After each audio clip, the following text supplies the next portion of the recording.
Este video es realizado para la materia Psicología Clínica de Adultos de la mención Psicología Clínica de la Escuela de Psicología de la Universidad Central de Venezuela, donde se hablará sobre la farmacología en la depresión. Este es llevado a cabo por las estudiantes Carly Bracamonte y Valeria Corujo y es coordinado por el profesor Leonardo Hernández Mata. La depresión se define según Seligman como un trastorno en donde se presentan sentimientos de tristeza, pérdida del estado de ánimo y ganas de realizar las cosas. Además, una apatía intensa, una pérdida de la motivación y una pérdida de realizar actividades. También presentan un sentimiento aversivo hacia sí mismos, en donde se sienten inútiles y culpables porque se perciben como personas insuficientes, además de que presentan o tienen ataques de llanto. Para saber cuándo debemos utilizar un tratamiento farmacológico para la depresión, primero vamos a distinguir entre dos tipos. Está la depresión reactiva, que es por acontecimientos externos. El 75% de las depresiones responden a estas. Esto es cuando no se utiliza de primera instancia un tratamiento farmacológico, sino un tratamiento psicológico. El tratamiento farmacológico en estos casos sería un acompañamiento del primero. Y tenemos las depresiones endógenas. Estas responden a acontecimientos biológicos internos desconocidos. Estas depresiones responden de primera instancia a un tratamiento farmacológico acompañado de tratamiento psicológico para el paciente. Con respecto a estos dos tipos de depresión, vamos a hablar de tres subtipos, donde está el trastorno depresivo mayor, el trastorno distímico y el trastorno adaptativo. Con respecto al trastorno depresivo mayor, donde se presenta un aplanamiento emocional por parte del paciente, el tratamiento primordial es farmacológico, que será acompañado con un tratamiento psicológico con el paciente. Con respecto al trastorno distímico, donde se presenta una prolongada presencia de los síntomas de depresión, también es primordial el tratamiento farmacológico acompañado de tratamiento psicológico. Estos dos tipos de depresión son endógenos. El trastorno adaptativo, en cambio, trabaja primeramente con tratamiento psicológico y, de ser necesario, acompañado de tratamiento farmacológico. Esto porque este tipo de depresión responde a una depresión reactiva, es decir, por acontecimientos externos que se complican en la vida del paciente. Hemos destacado hasta ahora la definición de trastorno y sus diferentes clasificaciones. Ahora, este video tiene el objetivo de psicoeducar sobre los fármacos que se utilizan en el trastorno depresivo. Vamos a destacar los grupos de dichos trastornos, también los mecanismos de acción que tienen los antidepresivos, vamos a nombrar los fármacos, los efectos clínicos que tienen y por último los efectos adversos o secundarios de los mismos. El tratamiento farmacológico para la depresión se reserva para episodios severos y moderados. En ocasiones específicas se puede utilizar para episodios leves. De igual forma, cabe acotar que la mayoría de estos fármacos tienen su acción en el sistema monoaminérgico. Esto quiere decir que trabajan sobre neurotransmisores. En este caso, son tres tipos de neurotransmisores: la dopamina, la serotonina o la noradrenalina. En este primer caso, tenemos el grupo de los inhibidores selectivos de la recaptación de la serotonina. Como su nombre lo indica, lo que busca este antidepresivo es bloquear esa recaptación de la serotonina que en condiciones normales busca o recicla esa serotonina.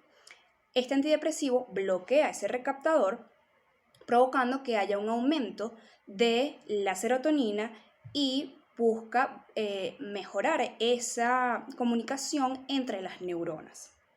En cuanto a los fármacos o los nombres de estos fármacos, tenemos fluoxetina, sertralina, fluoxamina, paroxetina, citalopram y escitalopram. En cuanto a los efectos clínicos que tiene este fármaco, es antidepresivo y ansiolítico. Y por último, los efectos secundarios del antidepresivo son náuseas, diarrea, boca seca, disfunción sexual y ansiedad inicial. Otro antidepresivo son los inhibidores selectivos de la recaptación de serotonina y noradrenalina. Este fármaco tiene la función de bloquear los receptores tanto de serotonina como de noradrenalina, ocasionando que haya una regulación en la cantidad de estos neurotransmisores en el sistema nervioso central, lo cual a su vez ocasiona que haya una regulación en el estado de ánimo, por lo cual disminuye los síntomas del trastorno de depresión. Entre los fármacos tenemos venlafaxina, desvenlafaxina, duloxetina y milnacipran. Entre los efectos clínicos están que estos fármacos son ansiolíticos y antidepresivos. Y por último, en cuanto a los efectos secundarios, tenemos que pueden ocasionar cefalia, insomnio, náusea, diarrea, hiporexia, disfunción sexual o un aumento de tensión arterial. Entre otros antidepresivos tenemos los inhibidores de la recaptadura de noradrenalina y dopamina. Este tipo de antidepresivos consta de la misma función de los fármacos que hemos nombrado hasta ahora, lo que cambia es el bloqueo del receptor en cuanto a el neurotransmisor específico. En este caso se inhibe la recaptación de noradrenalina y de dopamina, lo que ocasiona que haya un aumento en el sistema nervioso central de los neurotransmisores de noradrenalina y de dopamina. Además de que el fármaco tiene una acción sobre la dopamina que le otorga propiedades antidepresivas, activantes o estimulantes. En cuanto a los fármacos, tenemos que existe solo uno que se llama bupropión. En cuanto a los efectos clínicos, cumplen con ser antidepresivos y ansiolíticos. Y por último, en cuanto a los efectos secundarios, este fármaco puede ocasionar boca seca, constipación, náuseas, hiporexia, insomnio, cefalia, ansiedad o un aumento de tensión arterial. Otro tipo de antidepresivos son los inhibidores selectivos de recaptadura de noradrenalina. Como su nombre lo indica, lo que hace este fármaco es inhibir el receptor que se encarga de recaptar la noradrenalina, lo cual ocasiona que haya un aumento de este neurotransmisor a nivel general. De igual forma, también aumenta la disponibilidad de la dopamina a nivel de la corteza prefrontal.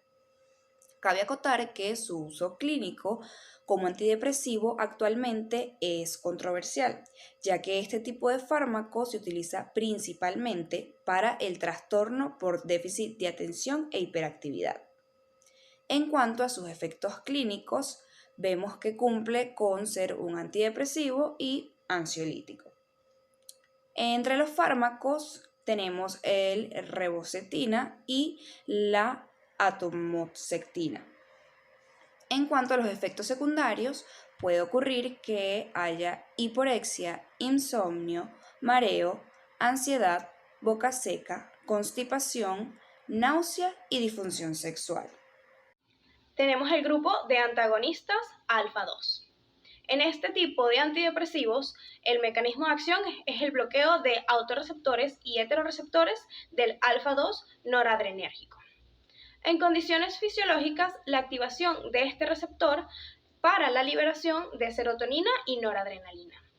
Al antagonizarlo con este tipo de fármacos, se crea un mecanismo de acción parecido al que crea cuando se utilizan los IRSN, que es la liberación de serotonina y noradrenalina. En esta familia de fármacos encontramos la mirtazapina y la mianserina. Y algunos efectos secundarios que pueden tener estos antidepresivos y ansiolíticos son el aumento de apetito, la boca seca, la constipación, el mareo, la sedación e hipotensión. En el grupo de los inhibidores de recaptura de serotonina y antagonistas serotoninérgicos, tenemos que trabajan parecido a los ISRS, es decir, que estos bloquean el transportador de la serotonina. Esto hace que se cree una disponibilidad de serotonina en la hendidura sináptica. Sin embargo, esto no es el único trabajo que presentan este grupo de fármacos. Estos también actúan como antagonistas de ciertos receptores de la serotonina. En específico, los receptores 5-HT2A y 5-HT2C, dándole otro mecanismo antidepresivo a este tipo de fármacos. Dentro de esta familia está la trazodona, que funciona como un antidepresivo, un ansiolítico e hipnótico. Dentro de algunos efectos secundarios que se pueden presentar con este tipo de fármacos están las náuseas, la visión borrosa, edemas, la sedación, la constipación, los mareos, la boca seca y la hipotensión. Antidepresivos tricíclicos nacen por el descubrimiento de la clopromacina como un antipsicótico para pacientes con esquizofrenia. Luego de se empezaron a crear otras moléculas con la estructura química de esta, que eran 3 anillos de benceno. Luego de esto nace el primer fármaco de esta familia, que es la imipramina. Igual que los IRSN o los duales, estos fármacos bloquean la recaptura de serotonina y noradrenalina. Sin embargo, hay que tener en cuenta que suelen tener algunas acciones farmacológicas de relevancia con respecto a algunos receptores H1 histamínicos o alfa-adrenérgicos y canales de sodio sensibles a altos voltajes. Entonces, al tener esto en cuenta, pueden crear efectos secundarios muy frecuentes y muchas veces de poca tolerancia. Entre esta familia de fármacos encontramos la imipramina, la desipramina y la amitriptilina, que son antidepresivos y ansiolíticos. Entre algunos efectos secundarios que pueden presentar este tipo de fármacos están el aumento de apetito, la visión borrosa, las náuseas, diarrea, fatiga, la disfunción sexual, el aumento de la hipertensión, la constipación. Por último, tenemos los antidepresivos multimodales. Estos son recientemente introducidos a la terapéutica psiquiátrica y son antidepresivos que trabajan desde una combinación de mecanismos de acción. Entre estos está la inhibición de transportador de serotonina, dopamina y noradrenalina. También son agonistas de receptores de serotonina como lo son el 5-HT1A y el 5-HT1BD. De igual forma son antagonistas de receptores de serotonina como lo son el 5-HT7 y 5-HT3. Estos antidepresivos también trabajan en la mejoría de ciertos cambios o síntomas cognitivos que se presentan en el trastorno depresivo mayor y suelen ser más amigables con respecto a los efectos secundarios que en estos se pueden presentar. Dentro de esta familia de fármacos encontramos la vortioxetina, que es antidepresivo, procognitivo y ansiolítico. Y entre algunos efectos secundarios que se pueden presentar en este tipo de fármacos están las náuseas, la boca seca, la cefalea y el mareo. Hemos destacado hasta ahora el tratamiento farmacológico que se utiliza en el trastorno de depresión. Ahora vamos a destacar cómo se utiliza este tratamiento en la población de niños y adolescentes. Antes de destacar ese tipo de tratamiento, es importante resaltar que la prevalencia del trastorno de depresión en la niñez es del 1 al 2%, sin encontrar diferencias significativas en cuanto al sexo.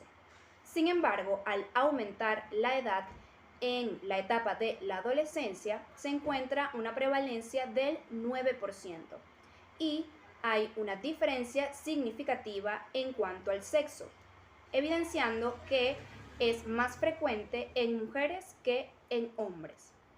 Otra información importante a resaltar es que existe una diferencia en pacientes con trastorno de depresión en la adolescencia, en donde se evidencia mayor el síntoma de irritabilidad.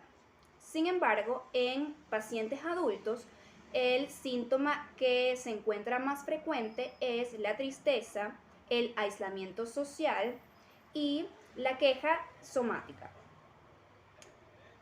Entre los fármacos que se van a destacar que se utilizan en el trastorno de la depresión en la población de niños y adolescentes, vamos a destacar 3 tipos: los antidepresivos tricíclicos, los inhibidores selectivos de la recaptadura de serotonina y noradrenalina y los inhibidores selectivos de la recaptadura de serotonina. En cuanto a los antidepresivos tricíclicos, tenemos que son un fármaco utilizado en la psiquiatría infantil para trastornos de depresión, trastornos obsesivos compulsivos, entre otros. Sin embargo, no es el fármaco de primera elección para el trastorno de depresión, ya que no se ha encontrado una mayor eficacia en comparación con el grupo placebo en estudios que se han realizado con el mismo. Además de que presentan síntomas secundarios muy importantes como la cardiotoxicidad. En cuanto a los inhibidores selectivos de la recaptadura de serotonina y noradrenalina, tenemos que es un fármaco utilizado mayormente en adultos. Se utiliza en la población de adolescentes, es mucho más limitado. Además de que no tiene una indicación en el uso de menores. Sin embargo, hay estudios que han encontrado la eficacia en el uso en la población de adolescentes. Por último, tenemos los inhibidores selectivos de recaptación de serotonina, también conocidos como ISRS. Estos son medicamentos de primera selección con respecto al tratamiento antidepresivo en niños y adolescentes, específicamente hablando del fármaco fluoxetina. La sertralina y el escitalopram son fármacos de segunda selección en este tipo de tratamientos. La fluoxetina es indicada a partir de los 8 años de edad y en la adolescencia. Esto después de que se vio que no hubo respuesta a terapia psicológica de entre 4 a 6 sesiones y específicamente para episodios entre moderados y graves.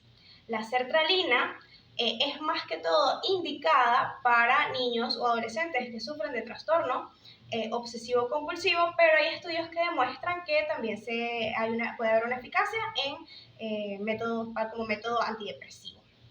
Y el escitalopram es indicado a partir de los 12 años de edad. Hay que tener en cuenta que el objetivo principal del tratamiento en la depresión, en cualquier modalidad, es la remisión de los síntomas que presenta y permitir al paciente volver a la funcionalidad. Esto porque este tipo de depresiones presenta una desregulación biológica que necesita regularse para el completo uso y funcionalidad del tratamiento psicológico. También hay que tener en cuenta que la eficiencia que presenta el tratamiento farmacológico en la depresión en un primer paso es de 30%, en un segundo paso de un 60% y subsecuentemente en un 67% en 4 pasos consecutivos acompañado de tratamiento psicológico. En conclusión, el trastorno depresivo es crónico y limitante, además de que es una de las principales causas de discapacidad y suicidio en el mundo. Al abordar un tratamiento farmacológico se debe remitir a un psiquiatra, quien receta el fármaco para el paciente. Es importante que este tipo de tratamiento farmacológico sea acompañado por un tratamiento psicológico para disminuir los síntomas del paciente.